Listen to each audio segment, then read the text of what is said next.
આકાશવાણી અમદાવાદ વડોદરા પ્રાદેશિક સમાચાર વિભાગ રજૂ કરે છે સાપ્તાહિક કાર્યક્રમ સમાચાર દર્પણ. આજના અંકમાં ચંદ્રયાન 3ના સફળ ઉતરાણ સાથે ભારતનો વિશ્વભરમાં ડંકો.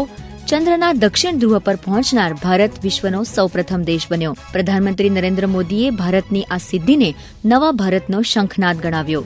ચંદ્રયાન મિશનમાં લેન્ડર માટેની 11 પ્રણાલી વિકસાવી અમદાવાદના સ્પેસ એપ્લિકેશન સેન્ટરનું મહત્વપૂર્ણ યોગદાન. G20 અંતર્ગત વિજ્ઞાન સલાહકારોની ગોયમેજી પરિષદ ગાંધીનગરમાં સંપન્ન. શ્રાવણ માસ નિમિત્તે પ્રથમ જ્યોતિર્લિંગ સોમનાથમાં ભક્તોનું ઘોડાપૂર અને રાષ્ટ્રીય શાયર ઝવેરચંદ મેઘાણીની જન્મજયંતિની તેમના જન્મસ્થળ ચોટીલામાં ઉત્સાહભેર ઉજવણી.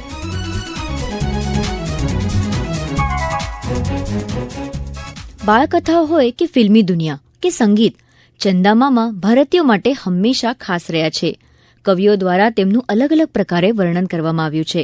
આ ચંદામામાના વૈજ્ઞાનિક પાસાઓ શોધવા ભારતીય વૈજ્ઞાનિકોએ હાથ ધરાયેલું ભગીરથ ચંદ્રયાન 3 મિશન 23 ઓગસ્ટના રોજ સફળ થયું અને અવકાશ ક્ષેત્રમાં ભારત માટે નવા દ્વાર ખુલ્યા.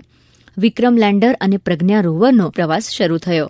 આ ઐતિહાસિક સિદ્ધિ બદલ વિશ્વભરમાં ભારતના વૈજ્ઞાનિકોનો ડંકો વાગી રહ્યો છે. ચંદ્ર બાદ હવે ઇસરોના વૈજ્ઞાનિકો સૂર્યનો અભ્યાસ કરવા જઈ રહ્યા છે. આ અભૂતપૂર્વ સિદ્ધિ બદલ પ્રધાનમંત્રી નરેન્દ્ર મોદીએ કહ્યું છે કે આ નવા ભારતનો શંખનાદ છે. ये क्षण भारत के उदयमान भाग्य के आह्वान का है. अमृत काल की प्रथम प्रभा में सफलता की ये अमृत वर्षा हुई है. हमने धरती पर संकल्प लिया और चांद पर उसे साकार किया. और हमारे वैज्ञानिक साथियों ने भी कहा, India is now on the moon.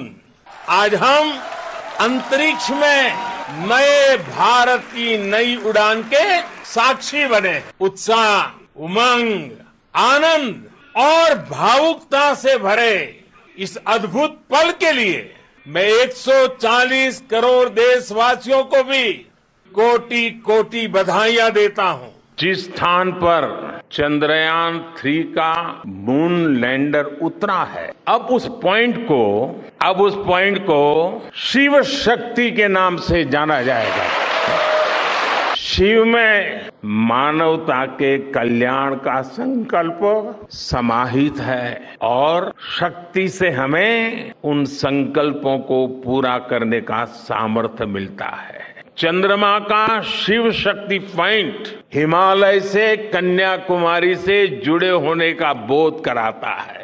हमारे ऋषियों ने कहा है, येन कर्माण्य पशो मनीषिणो यज्ञे कुण्वन्ति विद्येषु धीरः यत्पूर्व यक्षमन्तः प्रजानाम तन्मे मनः शिव संकल्पम अस्तु.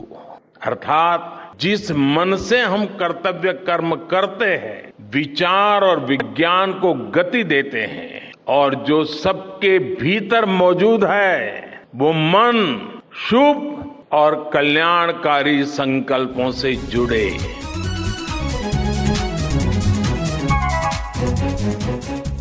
દેશના વિજ્ઞાન પ્રેમી નિષ્ણાતોએ ઇસરોની આ ગૌરવપૂર્ણ સિદ્ધિને આવકારી છે. Gujarat council of science and ટેકનોલોજીના સલાહકાર નરોત્તમ સાહુએ આ સફળતાને આત્મનિર્ભર ભારતની દિશામાં એક મહત્વપૂર્ણ ડગલું ગણાવ્યું છે. आज एक बहुत बड़ा दिन है हमारा भारत के लिए, हिंदुस्तान के लिए एंड पूरा पृथ्वीवासी के लिए. आज हमारा पृथ्वी का जो करीब का हमारा नेचुरल सैटेलाइट है मून, तो वहाँ पे हमारा आज एक आर्टिफिशियल जो सैटेलाइट है हमारा जो प्रयोग है, ये चंद्रयान 3 का आज चंद्र प्रवेश हो रहे हैं एंड ये एक बहुत बड़ा मिशन लेकर के जा रहे हैं. ये पहली बार चंद्रमा का वो एरिया में पहुंचेंगे जहाँ के अभी तक कोई भी राष्ट्र कोई भी मिशन पहुंच नहीं पाया. ये है साउथ पोल. चंद्रमा को हम लोग का नेक्स्ट डेस्टिनेशन तरीका से सोच रहे हैं क्योंकि ये 4 लाख किलोमीटर दूर में है. स्ट्रेटेजिक प्लानिंग के हिसाब से डीप स्पेस के रिसर्च के लिए ये परफेक्ट जगह है जहाँ पे हम लोग अर्थ में हमारा उड़ान भर करके वहाँ पे चंद्रमा के ऊपर में पहुंचेंगे एंड वहाँ से हमारा फिर रॉकेट में हमारा स्पेस के ये रिपेयर करने के और इनके रिफ्यूल करके हम लोग वहाँ से छलांग लगाएंगे मंगल के लिए और कोई विजय ग्रह और कोई उपग्रह के लिए. डी स्पेस के लिए, कॉस्मिक जर्नी के लिए। तो इसी के लिए देखेंगे तो हमारा ऑनरेबल प्राइम मिनिस्टर साहब का जो मिशन है, जो विजन है, आत्मनिर्भर भारत, यंगर जनरेशन को एक प्लेटफॉर्म देना है, स्टार्टअप इकोसिस्टम एंड हमारा एंटरप्रेन्योर को बढ़ावा दे करके इनको मेनस्ट्रीम में जोड़ने के लिए एंड भारत को विश्व गुरु बनाने के लिए, ये चारों जो मकसद है, उद्देश्य है, ये सारा के लिए हमारा Chandrayaan mission is the best example.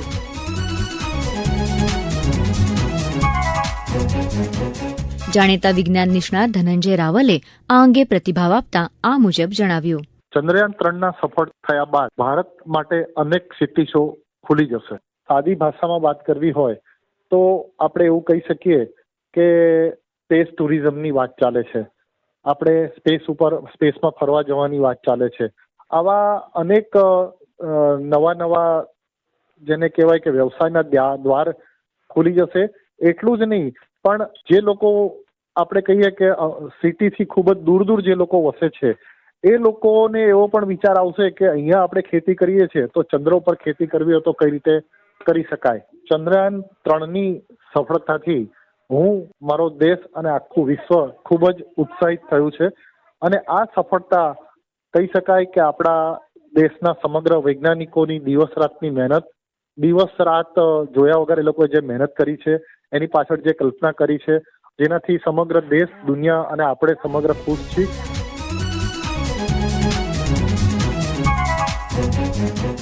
જ્યારે અવકાશ ક્ષેત્રની વાત ચાલે છે ત્યારે ભારતીય અવકાશ કાર્યક્રમના પ્રણેતા વિક્રમ સારાભાઈની અને અમદાવાદમાં આવેલા સ્પેસ એપ્લિકેશન સેન્ટરની યાદ આવી સ્વાભાવિક છે. ચંદ્રયાન 3 જેવા જટિલ મિશનની સફળતામાં આ સ્પેસ એપ્લિકેશન સેન્ટરે પણ સિંહફાળો આપ્યો છે. સેન્ટરના નિદેશક નિલેશ દેસાઈએ જણાવ્યું કે આ ચંદ્રયાન 3 પર લગાવેલા કેમેરા સહિત 11 અલગ અલગ પ્રણાલીઓમાં સેકે મહત્વપૂર્ણ ભૂમિકા ભજવી છે. કોઈ બી જમીન પર વિચારી શકો એવી દરેક પ્રવૃત્તિઓ આ ઇન્સ્ટિટ્યૂટમાં થઈ રહી છે અને એ રીતે જોઈએ તો એક યુનિવર્સિટી કે એકેડેમિક ઇન્સ્ટિટ્યુશન જેવું અહીંયા ગાડી વિવિધતા છે અને એમાં બી ખાસ કરીને આ ચંદ્રયાન 3 પ્રોજેક્ટ માટે અમે વિવિધ પ્રક્રિયાઓમાં અમારો ફાળો આપ્યો હતો અને એવું કહી શકાય કે આ કેન્દ્રની ઘણી મહત્ત્વની ભૂમિકા પ્રોજેક્ટમાં, આ મિશનમાં રહી હતી. અને ખાસ કરીને જો સંક્ષિપ્તમાં જણાવી દઉં તો એમાં કુલ જે 11 પ્રણાલીઓ કહેવાય છે જે લેન્ડર કોન્ફિગરેશનની અને જેને સોફ્ટ લેન્ડિંગ માટે મહત્ત્વનો ભાગ ભજવ્યો હતો અને અમે જોયું કે બધી જ પ્રણાલીઓ બહુ સરસ રીતે કામ કર્યું છે. એ જે ડેટા અમે વેરીફાઈ કર્યા અત્યાર સુધીમાં એ પરથી મને બી પોતાને ગર્વ છે કે જે રીતે અમારી જે સિસ્ટમ્સ અમે બનાવી હતી, મેં કીધું એમ 11 સિસ્ટમમાં અમારું યોગદાન હતું, તે બધી બહુ સરસ રીતે કામ કર્યું.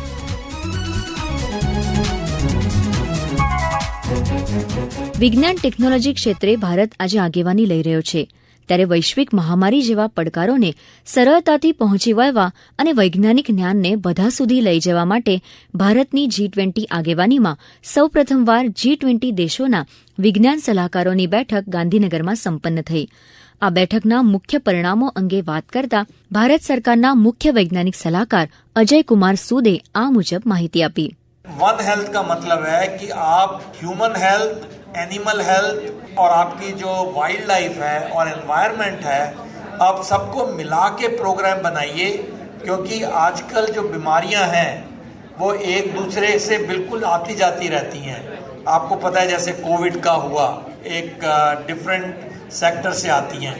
तो इसमें हमें क्या करना चाहिए, क्या कैसी सर्वेलेंस होगी, कैसे हम इसको बनाएंगे, कैसे डिजीज़ को समझेंगे, ये सब चीज़ें बहुत ज़्यादा ज़रूरी हैं जिसमें भारत का तो काम बहुत हो रहा है और उसके साथ साथ बाकी कंट्रीज़ क्या कर रहे हैं हमने ये जाना इस मीटिंग में. सेकंड था कि जो हमारे साइंटिफिक नॉलेज है, जो ज्ञान है, इसको हम कैसे हर तक पहुंचाएं, कैसे चाहिए कि हर कंट्रीज़ के लोगों को ये विज्ञान और तकनीकी जो भी प्रोग्रेस हो रही हैं, जो भी हमारी ब्रेक थ्रूज हो रहे हैं, उनको पहुंचाया जाए. क्या मैकेनिज्म्स हो सकते हैं वो डिस्कस किया. और थर्ड था जो अभी काफ़ी अंतर है, डाइवर्सिटी को हम कैसे लाएं. कई तरह की डाइवर्सिटीज़ हैं. जेंडर डाइवर्सिटी को आप कीजिए. आप ये देखिए कि जो हमारी ट्रेडिशनल नॉलेज है उसे कैसे लाएं, जो हमारे ट्राइबल लोग हैं उनको हम आप कैसे लाएं, और इक्विटी कैसे सबको मिलकर साइंस और टेक्नोलॉजी का लाभ हो, ये भी बहुत ज़रूरी था. और ये जो हमने डिस्कस किया। આ બેઠકમાં ભાગ લેવા ગુજરાત આવેલા વિદેશી મહેમાનોએ મોઢેરાના વિશ્વવિખ્યાત સૂર્યમંદિરની મુલાકાત લીધી અને ભારતના પ્રાચીન વારસાને નિહાળ્યો. સાંભળીએ અમારા મહેસાણા જિલ્લાના પ્રતિનિધિનો એક અહેવાલ. મુખ્ય વિજ્ઞાન સલાહકારોની બીજી ગોળમેજી પરિષદ ગાંધીનગર ખાતે યોજાઈ રહી છે. તે અંતર્ગત બેઠકમાં ઉપસ્થિત રહેલા 60 જેટલા પ્રતિનિધિઓએ સુજાનપુર તેમજ સૂર્યમંદિર મોઢેરા ખાતે મુલાકાત લીધી હતી. આમાં મુખ્યમંત્રી ભૂપેન્દ્ર પટેલ પણ સાથે જોડાયા હતા. આ પ્રતિનિધિઓએ સાંસ્કૃતિક કાર્યક્રમમાં ગુજરાતની ભાતીગળ સંસ્કૃતિ તેમજ ચંદ્રયાનની થીમની પ્રસ્તુતિથી સૌ મંત્રમુગ્ધ થયા હતા. આ પ્રતિનિધિઓએ સૂર્યમંદિરના શિલ્પ, સ્થાપત્યો, કલા તેમજ લાઇટ એન્ડ સાઉન્ડ શોથી ખૂબ જ પ્રભાવિત થયા હતા. સૂર્યમંદિરના ખગોળીય અને વૈજ્ઞાનિક તેમજ ધાર્મિક મહત્વથી અભિભૂત થયા હતા. મનુષ્યના જીવનમાં સૂર્યનો પ્રભાવ તેમજ સૂર્યનું મહત્વ અંગે વિડીયો જોઈને ખૂબ જ પ્રભાવિત થયા હતા. જયંતિ ચૌધરી, મહેસાણા. હાલ પવિત્ર શ્રાવણ માસ ચાલી રહ્યો છે ત્યારે બમ બોલેના નાદ સાથે રાજ્યના શિવાલયો ગુંજી ઉઠ્યા છે. અરબી સમુદ્રના કાંઠે પ્રભાસ ક્ષેત્રમાં આવેલા દ્વાદશ જ્યોતિર્લિંગ પૈકીના પ્રથમ જ્યોતિર્લિંગ સોમનાથ મહાદેવ મંદિરમાં સોમનાથ દાદાના દર્શન કરવા શિવભક્તોનું ઘોડાપૂર ઉમટ્યું છે. શ્રાવણ સોમવાર નિમિત્તે સોમનાથ ટ્રસ્ટ દ્વારા કરાયેલા ખાસ આયોજન અંગે માહિતી આપે છે ટ્રસ્ટના જનરલ મેનેજર વિજયસિંહ ચાવડા. સવારથી જ જય સોમનાથના નાદ સાથે મોટી સંખ્યામાં ભાવિકોએ સોમનાથજીના દર્શન કર્યા છે. આ વખતે શ્રાવણ માસમાં ભાવિકો ઘરે બેઠા પણ સોમનાથજીની પૂજા કરી શકે એ માટે ટ્રસ્ટ દ્વારા માત્ર 21 રૂપિયામાં ટ્રસ્ટની ઓફિશિયલ વેબસાઇટ somnath.org પરથી બિલ્વ પૂજા ઘરે બેઠા લોકો લખાવી શકે અને પૂજા બાદ એમનો પ્રસાદ પણ ઘરે પહોંચી જાય પોસ્ટ મારફત એવી વ્યવસ્થા ટ્રસ્ટ દ્વારા ગોઠવવામાં આવી છે. ખાસ કરીને આજે બીજો સોમવાર છે ત્યારે ભગવાનને વિશેષ પવિત્રાનો શૃંગાર કરવામાં આવશે અને દર સોમવારે ભગવાનની જે પાલખી યાત્રા છે એ 9 વાગે પાલખીની પૂજા કરી અને પાલખી યાત્રા પણ કરવામાં આવશે. ખાસ કરીને આ વખતે જે ભગવાનની પાક પૂજા છે આ પાક પૂજા પણ આખા શ્રાવણ માસ દરમિયાન રોજ એક પૂજા કરવામાં આવતી. રોજે રોજ 10:30 વાગે ભગવાનની પાલખી પૂજા કરવામાં આવે છે, પાક પૂજા કરવામાં આવે છે અને આ પાક છે ભગવાનના સિંહ ઉપર શોભાયમાન થાય છે. લોકોને શાંતિપૂર્ણ દર્શન થાય એ માટેની તમામ વ્યવસ્થા. ગુજરાતના ગૌરવ સમાન મહાન સાહિત્યકાર ઝવેરચંદ મેઘાણીની 127મી જન્મજયંતિની વિવિધ કાર્યક્રમોના આયોજન સાથે ઉત્સાહભેર ઉજવણી કરવામાં આવી. તેમની જન્મજયંતિની પૂર્વ સંધ્યાએ સુરેન્દ્રનગર ખાતે મેઘાણી ગીતો ગુંજ્યા. નવી પેઢીમાં રાષ્ટ્રભાવનાનું સિંચન થાય તે આશયથી ઝવેરચંદ મેઘાણીના જન્મસ્થળ ચોટીલામાં પણ ખાસ કાર્યક્રમ યોજાયા. સાંભળીએ અમારા સુરેન્દ્રનગર જિલ્લાના પ્રતિનિધિનો એક અહેવાલ. 28 ઓગસ્ટ 1896માં સુરેન્દ્રનગર જિલ્લાના ચોટીલા ખાતે જન્મેલા મેઘાણીજીએ 4 નાટ્ય ગ્રંથ, 7 નવલિકા, 13 નવલકથા, 6 ઇતિહાસ અને 13 જીવન ચરિત્રની રચના કરી છે. સૌરાષ્ટ્રની રસધાર, સોરઠી બહારવટિયા, વેણીના ફૂલ સહિતની તેમની નોંધપાત્ર સાહિત્ય કૃતિઓ આજે પણ અમર છે. કસુંબીનો રંગ, મારું મન મોર બની થનગનાટ કરે, ચારણ કન્યા, શિવાજીનું હાલરડું જેવા રચના આજે પણ લોકહૈયે ગુંજી રહી છે. તેમની જન્મ જયંતિની પૂર્વ સંધ્યાએ તેમના જન્મસ્થળ ચોટીલા ખાતે પુષ્પાંજલિ કાર્યક્રમ યોજાયો હતો. પિનાકી મેઘાણી, ચોટીલા પીઆઈ જે જાડેજા, મદદનીશ ગ્રંથાલય નિયામક લલિતભાઈ મોડ વગેરેએ પુષ્પાંજલિ અર્પણ કરી હતી. મેઘાણીજીની જન્મ જયંતિ નિમિત્તે સરકાર દ્વારા 300 જેટલા પુસ્તકાલયોમાં સમગ્ર મેઘાણી સાહિત્ય પુસ્તક પ્રદર્શનનું આયોજન કરાયું હતું. તેની શરૂઆત પણ ચોટીલા ખાતેથી કરવામાં આવી હતી. જ્યારે સુરેન્દ્રનગર ખાતે પંડિત દીનદયાળ ટાઉન હોલમાં કસુંબર લોક ડાયરાનું આયોજન કરવામાં આવેલ હતું. અભયસિંહ રાઠોડ, લલિતાબેન ઘોડાદરા, રાધાબેન વ્યાસ, હરિસિંહ સોલંકી જેવા સમર્થ લોક કલાકારોએ લોક સાહિત્ય રજૂ કરી મેઘાણી વંદના કરી હતી.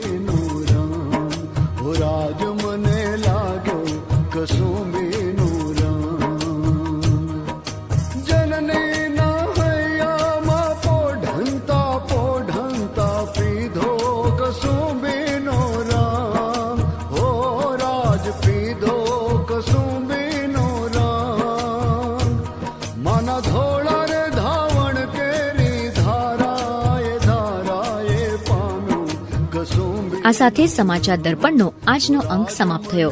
સમાચાર દર્પણ કાર્યક્રમ આકાશવાણી અમદાવાદના પ્રાદેશિક સમાચાર વિભાગ દ્વારા દર મંગળવારે રાત્રે 9:15 રજૂ કરવામાં આવે છે. સંકલન હિના મોદી, લેખન સંપાદન અને રજૂઆત અપર્ણા ખૂંટ.